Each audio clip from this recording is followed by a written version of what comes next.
내가 죽으면 주를 위해 죽고 내가 살면 주를 위해 살리. 죽어도 괜찮고 없어도 괜찮고 핍박과 고난 당해도 괜찮음은 복음은 완전하고 복음은 충분하며 복음은 모든 것이기 때문이라. 내가 죽으면 주를 위해 죽고 내가 살면 주를 위해 살리. 죽어도 괜찮고 없어도 괜찮고 핍박과 고난 당해도 괜찮음은 복음은 완전하고 복음은 충분하며 복음은 모든 것이기 때문이라. 내 안에 예수 계시니 내 속에 그리스도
우리 옆에 있는 분들하고 우리 인사했으면 좋겠습니다. 방금 했던 찬양처럼요. 오늘 이렇게 인사합시다. 그리스도로 충분합니다. 인사하겠습니다. 한 번 더 인사하겠습니다. 그리스도로 완전합니다. 아멘. 오늘도 함께 여러분들과 함께 예배 속에 있게 하신 주님을 찬양하고 잠깐 함께 말씀 나누도록 하겠습니다. 제 감정이 안 터지도록 지금은 말씀만 전해보도록 하겠습니다. 우리 출애굽기 말씀을 여러분과 함께 말씀 나누고 있습니다. 하나님은 이스라엘 백성에게 출애굽을 통하여 광야를 지나 가나안 땅으로 하나님이 약속하신 세계복음화의 응답 속으로 우리를 이끌고 계시는데요. 그런데 하나님은 처음부터 완전한 계획을 가지고 계셨는데 이스라엘 백성들이 출애굽에서 나오는 그 기간 동안 하나님은 그들을 먹이시고 입히시고 그리고 그들에게 주실 모든 양식들을 하나님은 준비하셨습니다. 근데 이스라엘 백성들은요, 본인들 생각하기에 한 달만 가면 될 거다라고 생각했으니까 그들은 한 달치 양식을 준비해서 또 준비해서 나온 양식을 가지고 한 달을 먹고 나니까 다 떨어져 버렸습니다.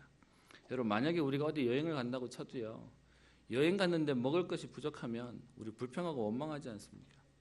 그런데 하나님은 이스라엘 백성에게 너희들이 광야를 지나는 동안 너희가 먹을 것을 또 너희가 살아야 될 것을 준비하라고 말하지 않으시고 하나님은 이스라엘 백성을 그냥 출애굽시킵니다. 그리고는요, 그 이스라엘 백성에게 하나님이 책임지시겠다고 먹이시고 입히시고 하나님은 인도하시는 것입니다. 그것이 하나님 우리 인생을 이끄시는 하나님의 방법입니다. 많은 준비들을 우리 보고 하라고 하신 것이 아니고요, 하나님이 하시겠다라고 얘기하십니다. 그래서 하나님이 이스라엘 백성들을 광야로 이끄시고 만나를 주신 이유를 신명기 8장 3절에 이렇게 얘기합니다. 너도 알지 못하며 네 조상들도 알지 못하던 만나를 내게 먹이신 것은 사람이 떡으로만 사는 것이 아니요 여호와의 입에서 나오는 모든 말씀으로 사는 줄을 네게 알게 하려 하심이니라 라고 얘기합니다. 사람들은요, 인간이 많이 준비하고 또 많이 가져야 행복하게 살 거라고 생각합니다. 그런데 하나님은 그렇게 얘기하지 않습니다. 세상의 것으로 사는 것이 아니라 하나님이 주신 것으로 사는 것이다. 그래서 너도 알지 못하고 내 조상들도 알지 못하던 하나님께서 만나를 먹이셨다라고 얘기합니다. 광야에서 이스라엘 백성에게 만나를 먹이시며 이끄셨던 하나님께서 오늘 우리에게는 그리스도를 통하여 정확하고 완전하게 인도하실 것입니다. 왜 하나님은 이스라엘 백성들을 광야로 이끄셨습니까? 그 앞에 신명기 8장 2절에 얘기합니다. 40년 동안 광야를 걷게 하신 것은 너를 낮추시며 너를 시험하사 내 마음이 어떠한지 그 명령을 지키는지 지키지 않는지 알려 하심이라 라고 얘기합니다. 하나님은 처음부터 이스라엘 백성들을요, 광야로 이끄시는데 하나님의 자녀와 백성들이 하나님 말씀대로 살아가는 법을 배우도록 만드시는 것입니다. 오늘 여러분들과 보는 우리 출애굽기 16장 21절부터 30절에 있는 말씀은 사실은 가장 어려웠던 시기라고 하는 광야 동안 하나님은요, 많은 것들을 준비하시고 제도를 주시는데 그 가운데 오늘 여러분과 보려고 하는 여호와의 안식일 제도에 대한 부분들을 함께 좀 보려고 합니다. 오늘 출애굽기 16장 21절 본문의 말씀부터 함께 좀 확인하면서 오늘 우리에게 주신 언약들을 확인하는 시간 되었으면 합니다. 16장 4절에 보면 이런 표현이 있습니다. 내가 너희를 위하여 하늘에서 양식을 비같이 내리리니 라고 얘기합니다. 출애굽했던 이스라엘 백성들이 사실 경황도 없이 나오게 되었습니다. 그래서 준비한다고 준비했던 양식이 한 달이 지나니까 다 먹어버리고 더 없게 됩니다.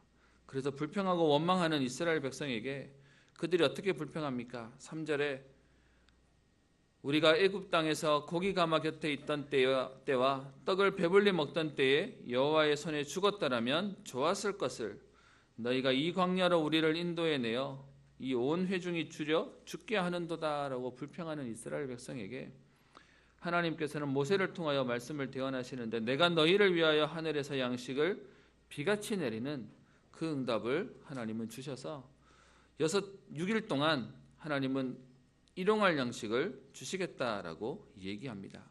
그래서 모든 사람들이 그 양식을 얻을 수 있도록 6일 동안 한 오멜씩 거두도록 얘기하고 있습니다. 여러분 성경의 밑에 각주를 보시면 한 2리터쯤 된다라고 얘기하는데 한 2, 3리터 되는 만나를 통하여 매일 기적의 삶을 체험하도록 하나님은 역사하셨다라고 얘기합니다. 그렇게 6일 동안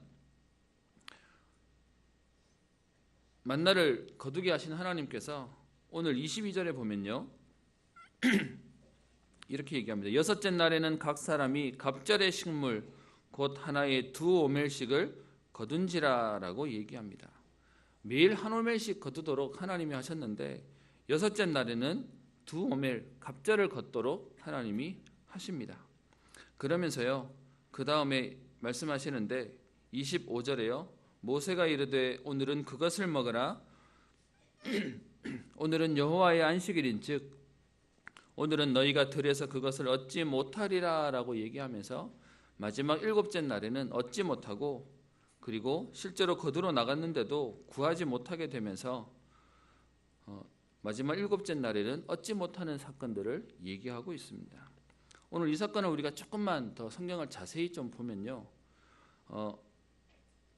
처음 있던 만나 사건이기 때문에 먹을 것이 없어서 불평하고 원망하는 이스라엘 백성들에게 하나님은 내일부터 만나가 내릴 것이다 라고 얘기합니다. 그런데 실제로 그 다음날 눈을 떠보니까요. 거기에 대한 내용이 13절, 14절에 나와 있죠. 아침에는 이슬이 진 주위에 있더니 그 이슬이 마른 후에 광야 지면에 작고 둥글며 서리같이 가는 것이 있는지라 라고 얘기합니다. 15절 이스라엘 자손이 보고 그것이 무엇인지 알지 못했다. 왜냐하면 처음 보는 거거든요. 조상들도 보지 못했고 그 이후에도 보지 못하는 처음 것이니까 이스라엘 백성들이 그것을 보고 신기하고 당황하는 모습이 담겨져 있습니다. 그런데 그때 말씀하시기를 16절에 여호와께서 모세를 통하여 너희 각 사람은 먹을 만큼 이것을 거둘 것이다. 너희 사람 수요대로 한 사람이 한 오멜씩 거두라라고 얘기합니다. 그렇게 거두어서 6일을 지나는데 6일째가 되었던 그날도 여전히 똑같이 나가서 만나를 거두고 있습니다. 22절에 얘기하는데 여섯째 날에는 각 사람이 갑절의 식물 곧 하나의 2오멜씩 거둔지라 라고 얘기합니다. 매일 한 오멜씩 거두오던 이스라엘 백성인데요. 여섯째 날 광야를 나가서 만나를 거두오는데 거두와서 달아보니까 2오멜씩이 되는 겁니다. 그것을 보고 22절 뒤에 나오죠. 회중의 모든 지도자가 와서 모세에게 알림해라고 얘기합니다. 자기들이 첫째 날, 둘째 날, 셋째 날 아마 첫날은 너무 신기했을 겁니다. 둘째 날도 신기하고요. 그러다 한 3일, 4일쯤 지나고 나니까 그냥 이렇게 되는가 보다 라고 생각했을 텐데 6일째 거둬보니까 어떻게 됩니까? 2배로 거둬들인 겁니다. 2배를 거둔 게 아니고요. 거둬지게 된 겁니다. 그러니까 그들의 지도자들이 와서 다들 백성들이 2배씩 거두고 갑절로 거두게 되었습니다 라고 말을 하는 겁니다. 그랬더니 23절에 모세가 그들에게 얘기하죠.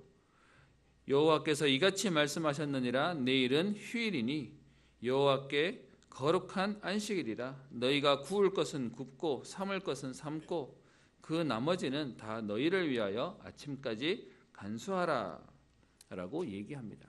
사실 이 말씀을 지금 하신 게 아니고요. 앞에 4절 5절에 미리 얘기를 하셨습니다. 그런데도 불구하고 여러분 아시지 않습니까? 말을 들었음에도 불구하고 우리가 인지를 못하면 지나가 버립니다. 그러다가 처음 여섯째 날을 맞이해서 나가서 거둬보니까 지난주에도 말씀드렸다시피 이스라엘 백성들이요 2배를 거두겠다고 거둔 게 아니고 거두고 보니까 2배가 갑절이 되어지는 하나님 은혜를 주셨다는 것입니다. 그러면서 그들에게 얘기하는 것이죠.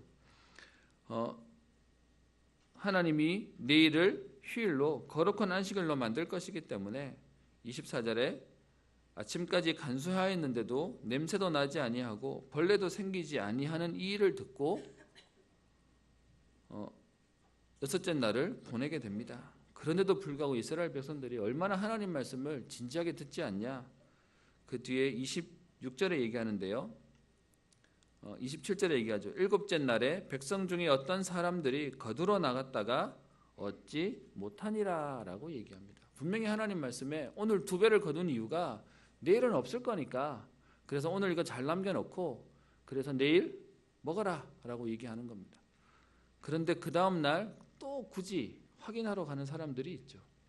그랬더니 28절에 얘기합니다. 여호와께서 모세에게 이르시되 어느 때까지 너희가 내 계명과 내 율법을 지키지 아니하느냐라고 말하면서 하나님께서는 지금 이스라엘 백성에게 오늘 25절을 통하여 하나님이 안식일에 대한 제도와 응답과 축복들을 설명하시려고 하시는 것입니다.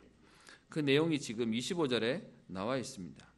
25절에 이렇게 얘기합니다. 모세가 이르되 오늘은 그것을 먹어라. 오늘은 여호와의 안식일인즉 오늘은 너희가 들에서 그것을 얻지 못하리라 라고 얘기합니다. 마지막 7일째 그날 안식일의 응답을 누릴 수 있도록 하나님은 전날 그 다음 날 먹을 수 있는 모든 응답을 예비하시고 준비하셨다라고 얘기합니다. 그러면서 마지막 안식일 날을 어떻게 지내라고요? 휴일로 지내라 라고 얘기합니다.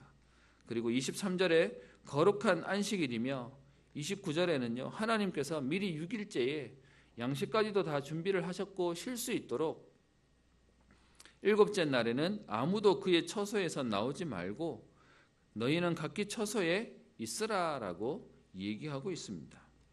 여러분 하나님께서 지금 못 나오도록 자유를 제한하신 것이 아니고요. 나오지 않아도 될 만큼 하나님은요 미리 응답하시고 축복하셨다라고 얘기하는 것입니다. 이 내용이 창세기 2장 1절부터 3절에 보면 여기에 대한 내용이 나와 있죠. 그 내용을 우리 잠깐만 한번 볼까요? 여러분 창세기 1장에 보면 천지 창조에 대한 내용이 나와 있습니다. 태초에 하나님이 천지를 창조하시니라. 그래서 첫째 날 뭐 만들고 두 번째 뭐 만들고 해서 쭉 해서 여섯째 날까지의 응답들을 기록하고 있습니다. 여러분 그 내용을 다 외우시거나 그 내용을 모르신다고 구원받는 데 지장되는 건 아니지만 하나님의 창조 역사를 보기에 굉장히 좋습니다. 첫째 날, 둘째 날, 셋째 날은요 하나님이 첫째 날은 빛과 어둠을 만드시고 둘째 날은 하늘과 그리고 그 하늘 아래 궁창 위의 물과 궁창 아래의 물로 나누셔서 하늘을 만드셨습니다. 세 번째 날에는요 그 있는 물이 바다와 땅이 되도록 만드셨다라고 얘기합니다. 첫째, 둘째, 셋째째만 기억하시면 그 다음 넷째, 다섯째, 여섯째는 그 만든 날을 채우시는 장면이 나와 있습니다. 첫째 날 빛과 어둠을 만드셨으니까 빛에 관련된 내용물이 뭐겠습니까? 넷째 날 태양과 달과 별을 만드셨다고 하는 것이고요. 둘째 날 하나님이 하늘을 만드셨기 때문에 그 하늘에 들어갈 수 있는 내용물들을 채우십니다. 그것이 새와 그리고 물고기들이 번성할 수 있도록 만드셨다라고 하는 것이고요. 셋째 날 만드신 것이 바다와 땅을 만드셨기에 하나님은 여섯째 날에 동물을 만드시고 사람을 만드셨다라고 얘기하고 있습니다. 그리고 난 이후에 2장 1절에 보면 이렇게 얘기하죠. 그가 하시던 날을 마치시니 그가 하시던 모든 일을 그치고 일곱째 날에는 안식하셨더라라고 얘기하고 있습니다. 여기서의 안식의 의미는 하나님이 6일 동안 천지를 창조하시고 나니까 우리 경상도 말로 되다 하나님이 힘드셔서 오늘은 좀 쉬어야 되겠다 그 얘기를 하신 게 아닙니다. 여러분 진짜 안식의 의미는 무엇이냐 하면요 하나님께서 완벽하게 세팅을 해놓으셨기 때문에 두 번 손댈 이유가 없는 겁니다. 제가 못하는 게 많긴 하지만 제일 못하는 게 뭐냐 하면 그림 그리는 겁니다. 저는 제 책 노트에 낙서가 하나도 없습니다. 일단 제가 못 그린 줄 알기 때문에 그릴 생각은 안 합니다. 제가 왜 그림을 못 그리냐 뭐 원래 실력이 없기도 하지만 제가 잘 안 되는 이유가 뭐냐면 해놓고 나면 마음에 안 들어요. 그래서 또 손대고 또 손대고 또 손대고 하면 나중에는 이게 저도 안 돼가지고 제일 처음에 제일 나은 사람이라 그것을 하는 스트레스가 너무 많아가지고 그냥 안 해버립니다. 하나님이 지금 일곱째 날 안식하셨다는 말의 의미는 뭐냐? 하나님이 세팅해놓고 보니까 더 이상 손댈 이유가 없을 만큼 완전했다는 것입니다. 다른 말로 얘기하면 하나님이 우리에게 주신 모든 축복과 은혜 안에서 완전하다는 응답을 말하는 것입니다. 그래서 하나님이 창세기 2장 2절에 보면 일곱째 날을 복되게 하시고 거룩하게 하셨다라고 얘기합니다. 하나님은 저와 여러분들에게 참된 안식을 주실 만큼 하나님은 우리의 삶을 정확하고 완전하게 인도하시겠다는 겁니다. 우리 교회 다니시는 분들은 흔히 들어보셔서 아시는 내용일 텐데요. 시편 127편 2절에 보면 이런 말이 있습니다. 여호와께서 그의 사랑하시는 자에게는 잠을 주시는 도다라고 되어 있습니다. 그래서 교회 오셔서 주무시는 분들이 자주 인용하기도 했습니다. 하나님 나를 너무 사랑하셔서 지금 내가 잠이 오는 거다면서. 근데 여러분 그 여호와께서 잠을 주시는 도다의 원 의미를 보시려면 그 앞에 있는 절을 보시면 되는데요. 시편 127편 1절에 보면 이렇게 되어 있습니다. 여호와께서 집을 세우지 아니하시면 세우는 자의 수고가 헛되며 여호와께서 성을 지키지 아니하시면 파수꾼에 깨어 있음이 헛되도다라고 얘기합니다. 무슨 말입니까? 아무리 보쳐 서는 사람이 아무리 망보는 사람이 애를 써도요. 하나님께서 지키지 않으시면 그 보초가 파수꾼이 의미가 없는 것이고 여호와께서 역사하시지 않으시면 아무리 우리가 몸부림을 쳐도 안 되는 것입니다. 여러분 우리가 돈을 버는 게 중요하다고 얘기하는데요. 사실은 돈 버는 것보다 더 중요한 게 있습니다.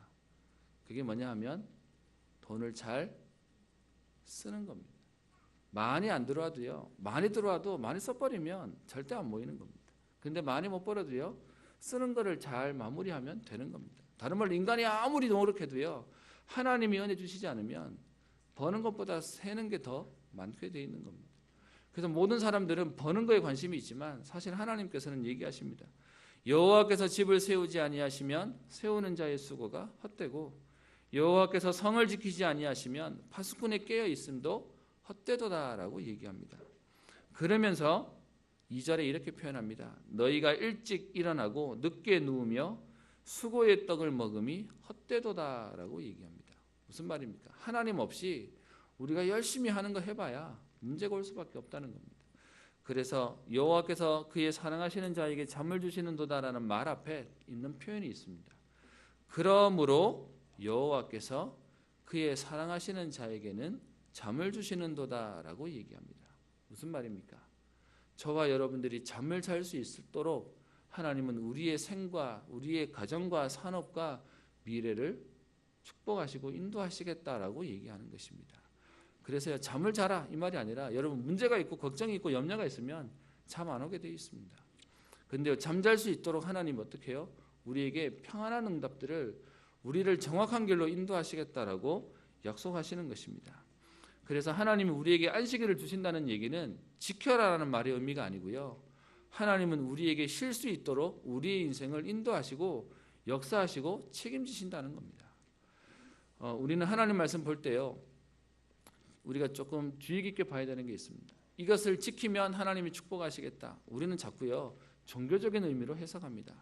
그런데 성경은 그렇게 말하지 않습니다. 이스라엘 백성들이 지금도요. 하나님 말씀을 어떻게 하냐. 이렇게 하면 이렇게 하신다는 하나님 말씀 때문에 막 몸부림치고 살고 있는데요. 여러분 이 안식일의 제도는 우리가 알고 있기에 10계명에 5계명에 4계명에 안식일을 거룩히 지키라라고 되어 있습니다. 그래서 많은 사람들이 율법을 얘기하면 10계명이라고 얘기하는데 여러분 오늘 위치를 보시면 출애굽기 16장에 안식일 제도를 설명하고 계십니다. 실제로 10계명은 어디 나옵니까? 저 뒤에 출애굽기 20장 이후에 나옵니다. 24장 넘어가서 나오고 있습니다. 그러면 안식일의 제도만큼은 하나님은요 10계명 때 주신 게 아니에요. 그 이전에 하나님은 이스라엘 백성에게 하나님이 광야를 지나는 동안 여러분 매일 걸어요. 매일 어떤 면에서는 나가서 음식을 취해야 돼요. 그런 이스라엘 백성에게 하나님이 안식일만큼은 하나님만 바라볼 수 있도록 네 삶도 책임지고 하나님 너의 인생도 책임지시겠다라는 약속으로요. 6째 날 갑절의 응답을 주시고 7째 날에는 하나님만 바라볼 수 있는 은혜를 허락하시는 것입니다. 오늘 이 본문을 통해서 우리가 봐야 될 내용이 뭡니까? 그것이 뭐냐 하면 창조의 원리를 봐야 되겠습니다. 저는 이번 주에 기사를 하나 보면서요. 맞다 무릎을 치면서 맞다라고 생각한 일이 있습니다. 여러분 이번에 노벨 의학상을 받은 기사 혹시 보셨습니까? 이번에 그 3명의 공동 교수님들이 노벨 의학상을 받았는데 그분들이 연구한 연구 제목이 뭐냐 하면 생체 리듬 24시입니다. 다른 말로 얘기하면 사람에게 생체 리듬이 있는데 언제 제일 활동하기 좋고 언제 제일 약하고 언제 또 잠을 자야 되고 라는 내용을 말하고 있습니다. 그 24시를 딱 보면요 뭐라고 돼 있냐 낮에는 일하고 밤에는 자도록. 그래서 중요한 회의가 있다면 10시 이후로 해라. 그리고 꼭 밤 1시부터 3시까지는 잠을 자라. 그러면서 그 밑에 글이 나왔습니다. 뭐라고 나오냐? 요 생체 리듬 24시에 대한 부분 주기를 밝혔는데 과학적으로 밝힌 거죠. 왜 현대인들이 우울증이 많고 질병이 많아지냐? 이 생체 리듬과 거꾸로 살기 때문에 그렇다라고 나왔습니다. 여러분 어떻게 생각하십니까? 저는 말씀 준비 하필이면 딱 이번 본문인데요. 그 기사를 보면서 밑에 사람들이 댓글을 달았더라고요. 뭐라고 달았냐? 그래서 야간 일하는 사람한테 새벽 월급 줘야 된대요. 제가 보면서 그 기사를 보고 답을 내는 게 뭐냐? 야간에 일하는 사람이 힘드니까 월급 많이 줘야 된다라는 게 그들의 얘기였습니다. 저는 그 기사를 보면서 무슨 생각이 들었냐? 그래서 하나님 말씀대로 살아야 되는 것입니다. 성경의 창조 원리를 얘기하고 있는데요. 하나님께서는 어떻게 얘기하십니까? 7일 동안 하나님은 천지 만물을 6일 동안 만드시고 7일째는 안식하도록 하나님은 하셨다라고 얘기합니다. 여러분 단순히 오늘 안식일만의 얘기를 말하려고 하는 게 아니라 저는 성경을 보면 볼수록요 하나님 말씀이 정답인 것 같습니다. 지금 시대가 얼마나 이상해졌냐? 남자로 태어났는데요 자기는 여자이고 싶대요. 그래서 잘못 태어났대요. 그래서 자기는 여자가 되어야 되겠대요. 여러분 그런 시대가 되어버렸습니다. 여러분 남자가 너무 여자처럼 예쁘장해요. 그러면 잘못 태어난 겁니까? 어떤 면에서는 성경과 완전히 거꾸로 살아가고 있는 것이 현장의 모습입니다. 저와 여러분들이 분명히 오늘 말씀을 통해 안식일 뿐만 아니라요 하나님께서는 이스라엘 백성들에게 하나님 말씀대로 살도록 만드시는데 이유가 뭐냐? 그들을 위하여 하나님은 하셨다라고 얘기하고 있습니다. 다른 말로 저와 여러분들이 오늘도요 하나님 말씀대로 살지 않으면 벌을 받기 때문에 사는 것이 아니라 그것이 우리를 하나님은 이끄시는 가장 좋은 길임을 우리는 믿고 인정하고 가는 것입니다. 그래서 창세기 1장 25절부터 26절에 얘기합니다. 하나님은 처음 이 땅을 만드시면서 물고기와 새와 나무를 만드시는데요. 물고기는 물에서, 나무는 땅에서, 새는 하늘에서 살도록 하나님이 창조하셨습니다. 어떻게 생물이 진화해가지고 동물이 되었다. 여러분 그런 것은 성경은 절대로 말하지 않습니다. 저는 학교 다닐 때 배웠던 것 중에 하나 기억나는 게 있습니다. 종속 과목 강문계 뭐 이래가지고 여러분 기억나십니까? 생물 시간에 배운 내용인데 스웨덴의 식물학자 진네라고 하는 사람이 식물체계, 동물체계를 딱 만든 것입니다. 다른 말로 얘기하면요. 성경은 얘기하기를 창세기 1장 25절 26절에 이렇게 얘기합니다. 그 짐승과 그 가축과 그 기는 모든 것을 종류대로 만드셨다라고 얘기합니다. 분열되고 진화되어 가지고 단세포가 다세포 또 고등식물이 되었다고 말하지 않고요. 하나님은 처음부터 하나님의 창조대로 만드셨다라고 얘기하고 있습니다. 여러분 지금 우리가 시대를 잘 보셔야 되는데요. 한쪽에서는 진보라고 얘기하면서 막 나아가지만 사실은 그 모든 내용의 결과가 뭐냐? 성경을 반대로 성경을 무너뜨리는 걸로 세상 흐름이 가고 있습니다. 우리의 과거를 다 깨라. 우리의 전통을 다 깨라라고 하는 것 속에 사실은 그 이념 속에는 뭐가 있냐? 성경에 반하는 내용들을 계속해서 만들고 있는 것입니다. 그래서 우리는 분명히 알아야 됩니다. 옛날 것이 좋다 그렇게 말하는 것이 아니고요. 우리는 성경대로 가야 되는 것입니다. 성경은 분명히 얘기하기를 하나님이 물고기와 새와 나무와 천지 만물을 창조하시고 창세기 1장 27절 28절에는 인간을 하나님의 형상대로 자기 형상대로 하나님의 인간을 창조하셨다라고 얘기하고 있습니다. 여러분 하나님의 형상대로 인간을 만들었다면 우리 하나님은 머리가 금발이시겠습니까? 백발이시겠습니까? 하나님의 형상이라는 말의 의미는 우리의 생김새를 얘기하는 것이 아니고요. 영적인 존재를 얘기하는 것입니다. 인간은 병원에서도 그렇게 얘기합니다. 인간은 육신, 몸이 있고 그리고 우리의 정신, 우리의 혼이 있다라고 얘기합니다. 근데 성경은요 하나 더 나가서 우리의 인간은 영적인 존재이다라고 말하고 있습니다. 사람들이요 그 영적인 존재를 알지 못하는 것이죠. 하나님이 인간을 자기 형상대로 창조하셨다는 건 영이신 하나님이 우리 인간에게 하나님과 소통될 수 있도록 영적인 존재로 만드셨다는 것입니다. 그래서요 아무리 인간하고 비슷하게 생긴 오랑우탄도요 DNA가 99.9%가 똑같다고 얘기합니다. 그럼에도 불구하고 그 짐승과 인간이 다른 것은 무엇이냐? 영적인 존재가 다른 것입니다. 그래서 인간만 하나님과 통할 수 있고 인간만 하나님을 만날 수 있는 것입니다. 그것이 하나님 만드신 창조 원리입니다. 그래서 인간만 뭐 하는 것이냐? 예배 드리는 것이고요. 그 인간만 하나님의 은혜를 누릴 수가 있는 것입니다. 그래서 인간이 이 땅을 살면서 먹을 것, 입을 것 중요합니다. 의식주 너무 중요하니까요. 제가 전에 한번 말씀드렸나요? 북한에서 탈북하신 분이 오셔서 신학교를 다니고 교역자가 되어서 본인의 이제 탈북 얘기도 하시고 본인의 사역들 얘기를 하시는데, 우리는 너무 편하게 얘기하는 의식주가 그 북한 분은 어떻게 얘기하냐? 식의주라고 얘기하더라고요. 왜냐? 먹는 게 제일 급하대요. 그래서 너무 당연하게 식의주 얘기하시는데, 제가 들으면서 의식주라고 배운 제게 저분들은 저 말을 쓸 수밖에 없는 인생이고 삶이었구나에 대한 부분도 보게 됩니다. 우리가 아무리 먹어도요, 그런데 우리의 영적인 부분은 채워지지 않는 것입니다. 그런데 이 땅의 사람들은 그것을 모르니까 육신적인 것을 가지고, 그래서 우리의 육신을 위해서 또 인생을 살고요, 우리의 영혼의 마음의 안식을 위해서 사는데, 중요한 건 영적인 것을 모르니까 점점점 다 가진 것처럼 보이는데 무너지고 망가지는 것입니다. 그래서 하나님은 그런 인간에게 창세기 2장 17절에 얘기합니다. 다른 각 동산에 있는 각종 나무의 열매는 내가 임의로 먹되 선악을 알게 하는 나무의 열매만 먹지 말라. 먹는 날에는 반드시 죽으리라 라고 얘기하면서 하나님의 말씀대로만 살면 영원한 응답을 누릴 수 있도록 만드셨습니다. 아마 교회를 다니시는 분들 중에 또 아니면 교회를 다녔던 분들 가운데 창세기 2장 17절은 모르는 분이 없을 겁니다.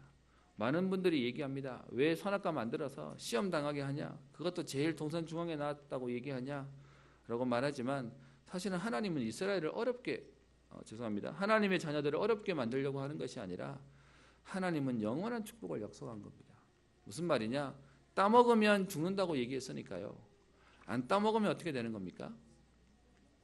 사는 정도가 아니라 영원히 사는 겁니다. 하나님의 약속은 뭐냐? 영원히 사는 방법이 있다. 그게 뭐냐? 하나님 말씀대로 살면 된다. 하나님이 만드신 창조의 원리의 비밀을 누리면 된다. 그것이 창세기 2장 17절에 약속하신 하나님이 선악과를 주신 이유가 되는 겁니다. 여러분, 요거 하나만 안 하면 영원한 응답을 주시겠대요. 그게 어려운 겁니까? 쉬운 겁니까? 하나님은 우리에게 쉬운 걸 주신 겁니다. 하나님의 창조 원리 속에 있다면 완전한 응답을 약속하신 것입니다. 근데 인간은요, 그것을 거부하고 그것을 따먹었기 때문에 하나님 말씀을 어겼기에 문제가 오는 것입니다.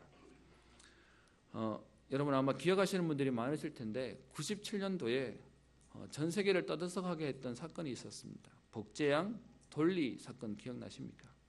그래서 드디어 인간이 생명체를 만들어낼 수 있는 과학이 발전했다라고 난리가 있습니다. 근데 여러분, 혹시 여러분 스마트폰으로 검색 한번 해보십시오. 복제양 돌리의 문제점이라고 치면 제일 위에 뜨는 기사가 뭐냐? 2003년도 MBC 기사에서 떴던 내용입니다. 뭐가 뜨냐? 1997년도에 복제양 돌리가 탄생했는데 그 복제양 돌리가 3살 때가 되던 2000년도부터 노화가 시작되어져서 많은 문제들이 발생하고 관절염과 폐질환을 앓다가 도저히 더 이상 살려둘 수 없어서 2003년도 6살에 도축해서 죽이게 됩니다. 그래서 평균 수명의 절반밖에 못 살게 되는 문제들이 생겼는데요. 복제동물의 대부분이 24시간 안에 사망하고 복제하는 당시의 미세한 결함으로 인하여 만성질환에 시달리게 됩니다. 그래서 심지어 돌리를 탄생시킨 윌머트 박사라고 하는 사람은 복제 인간은 아주 참혹한 결과를 내게 될 것이다. 그래서 단명하고 중대한 장애를 겪게 되어서 자신은 인간 복제에 반대한다라고 기사를 냈습니다. 근데 여러분, 언론도 의도적으로요, 한쪽만 내고 한쪽은 말하지 않습니다. 저는 분명하게 보는 게 있습니다. 지금 뭐 영화나 TV에 과학이 발전하고 기술이 발전한다라고 얘기하는데요, 아마 많이 편리해질 겁니다. 근데 분명한 건 하나님의 창조 원리에 도전하는 모든 것들이 안 될 겁니다. 누가 저한테 묻더라고요. 목사님, 정말 이렇게 복제 인간들이 나오고 게놈이 나오고 뭐 하는 거 아닙니까? 라고 얘기하길래 제가 한마디 얘기했습니다. 하나님은 그렇게 허술하지 않는다. 여러분, 인간이 하나님께 도전할 수 없도록 하나님은 창조하셨습니다. 그래서요, 많은 발전과 지금 우리가 알지 못하는 미래들이 오게 될 것이지만 저는 분명한 건요, 하나님의 창조 원리 속에 하나님은 우리 인간을 정확하고 완전하게 인도하실 것입니다. 혹시 미래에 대해 불안한 분 계십니까? 저는 하나님의 창조 원리가 믿어지고 하나님 말씀이 믿어지고 나니까 제게는 미래에 대한 두려움이 없습니다. 결국은 하나님 말씀대로 되어지게 될 것이기 때문이에요. 오늘 여러분들과 안식일에 대한 내용들을 얘기하는데 사실은 안식일 주일을 거룩히 지키세요, 이 얘기를 말하는 게 아니고요, 하나님 말씀 안에 답이 있습니다. 하나님이 우리에게 완전하고 정확한 길로 인도하셨습니다. 그래서 신명기 8장 뒤에 4절에 얘기하지 않습니까? 하나님이 이스라엘 백성들을 광야를 지내는 동안 그의 신이 헤어지지 아니하고 의복이 헤어지지 않았다고 성경은 얘기하고 있습니다. 하나님의 자녀를 완전하고 정확한 길로 인도하실 것입니다. 말씀의 결론을 내려고 합니다. 오늘 말씀 읽지는 않았지만요, 32절에 보면 모세가 여호와께서 이같이 명령하시기를이라고 하면서 다음의 명령들을 얘기하고 있습니다. 어떻게 얘기합니까? 오매를 채워서 너희의 대대 후손을 위하여 간수하라라고 얘기합니다. 하나님이 지금 매일 주시는 그 만나를 하나님이 항아리에 넣어서 간수하라고 얘기합니다. 사실은 그 앞에 있는 말씀에 보면 매일 주시는 그 만나가 하루만 지나면 냄새가 나고 벌레가 나서 집에 둘 수 없다고 얘기하고 있는데, 그런데 하나님이요, 이스라엘 백성들에게 명령하시기를 항아리에 만나를 담으라라고 얘기합니다. 그러면서 이유를 설명하는데 그것을 뭐라고 얘기합니까? 32절 33절에 얘기하기를 너희의 대대 후손을 위하여 간수하고 33절에 너희 대대로 간수하라라고 얘기합니다. 그러면서 그 이유를 오늘 32절에 얘기하는데요, 내가 너희를 애굽 땅에서 인도하여 낼 때에 광야에서 너희에게 먹인 양식을 그들에게 보이기 위함이니라라고 말씀하고 있습니다. 무슨 말입니까? 우리의 후대들이 하나님이 우리를 이렇게 정확하게 완전하게 역사하셨다는 사실을 보이기 위해서 하나님은 증거로 간수하고 모으고 그리고 보여주라라고 얘기합니다.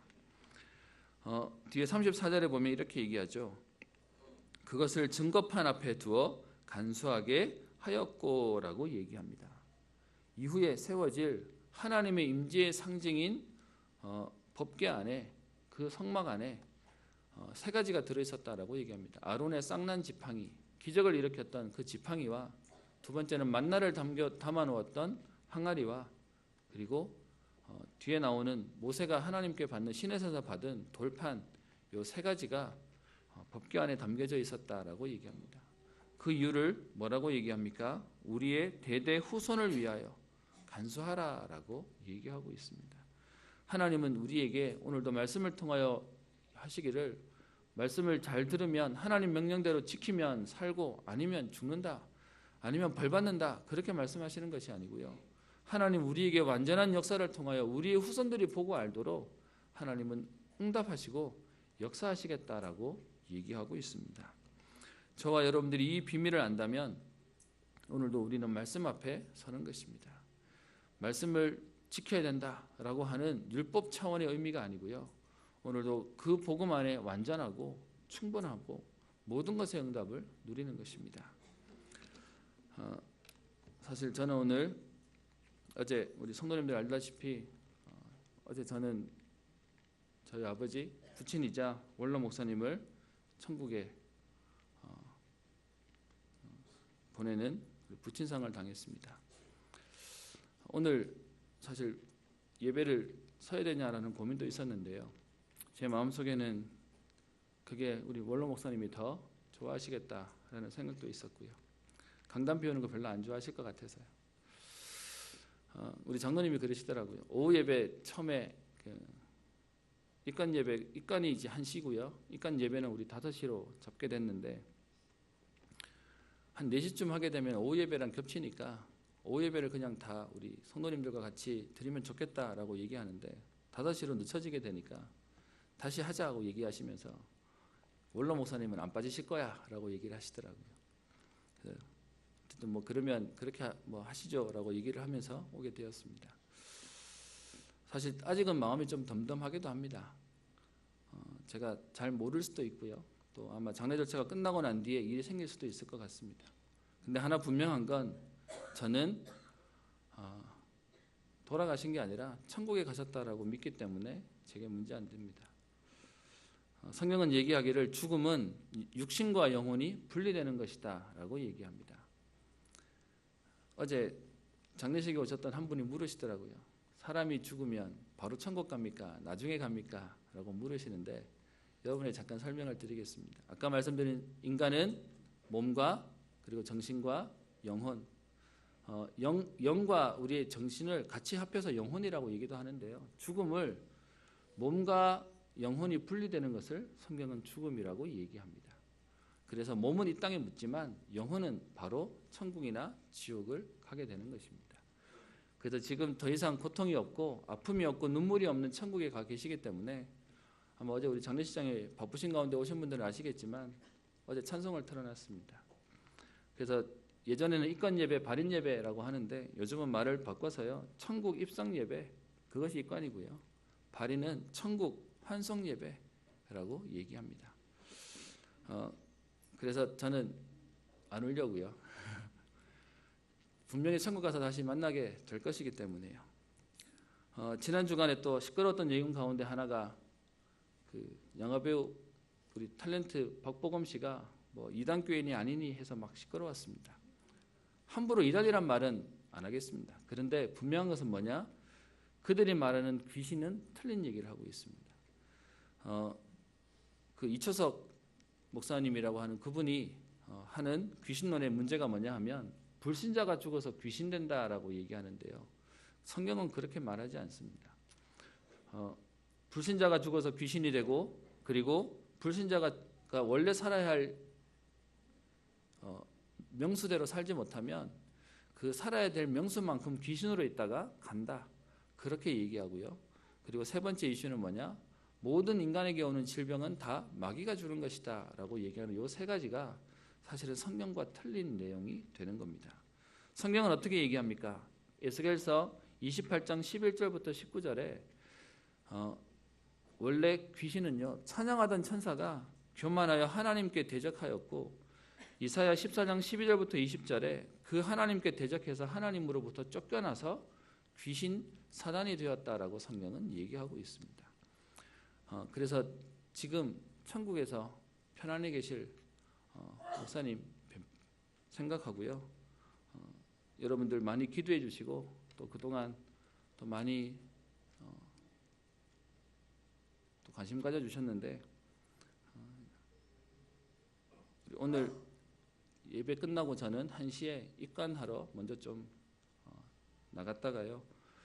노예에서 주관하시는 목사님들이 각 개교회 예배를 마치고 5시에 교회를 장례식장에 오셔서 예배를 드려주시기로 하셨습니다. 그래서 5시에 장례식장에서 입관 예배를 드리도록 지금 얘기가 되어 있고요. 내일 아침 8시에는 발인 예배를 드리기로 얘기가 됐었는데요. 그 발인을 우리 원로 목사님이 사역하셨던 교회에서 드리면 좋겠다라고 얘기해서 장례식장에서는 7시 20분에 출발해서 여기에서 8시에 발인 예배를 드리기로 얘기가 되어 있습니다. 그래서 여러분들 같이 기도해 주시고 동참해 주시면 감사하겠습니다.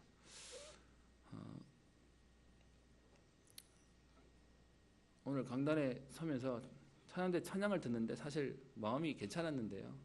찬양 듣는데 마음이 되게 울컥하더라고요. 여러분이 하나 분명히 말씀드릴 수 있는 건 오늘 말씀이 너희 대대 후손을 위하여라고 하는 말씀이었는데 제가 처음 여러분에게 담임 목사로 취임하게 되면서 고백했던 3가지 다짐이 있었습니다. 아마 기억하시는 분도 계실 텐데 저는 목회자인 아버지를 옆에서 보면서요 2세대 목회자의 하나님의 언약을 잡게 하셨습니다. 너희 대대 후손을 위하여. 저는 이 말이 참 제 마음속에 많이 남습니다. 그래서 목사님의 뭐 약한 점, 또 실수한 점, 또 좋은 점들도 많이 보게 했는데요. 하나님이 저를 위한 인턴십이었다라고 생각이 들고요. 또 여러분들이 기도해 주시고 후원해 주셔서 렘넌트 출신으로 목회자가 되었습니다. 그래서 렘넌트 출신 목회자의 자부심과 자긍심을 가지고 사역하겠습니다라고 약속을 드렸습니다. 저와 여러분들의 걸음이 오늘 우리의 말씀에 있는 것처럼 너희의 대대 후손을 위하여 하나님께서는 그들에게 보이기 위한 응답들을 하나님은 약속하고 계십니다. 그래서 우리의 오늘의 걸음은 무엇하는 걸음이냐? 그냥 우리가 잘 먹고 잘 인도받고 잘 산다는 의미가 아니고 우리 후손을 살리고 우리의 미래를 살리는 것입니다.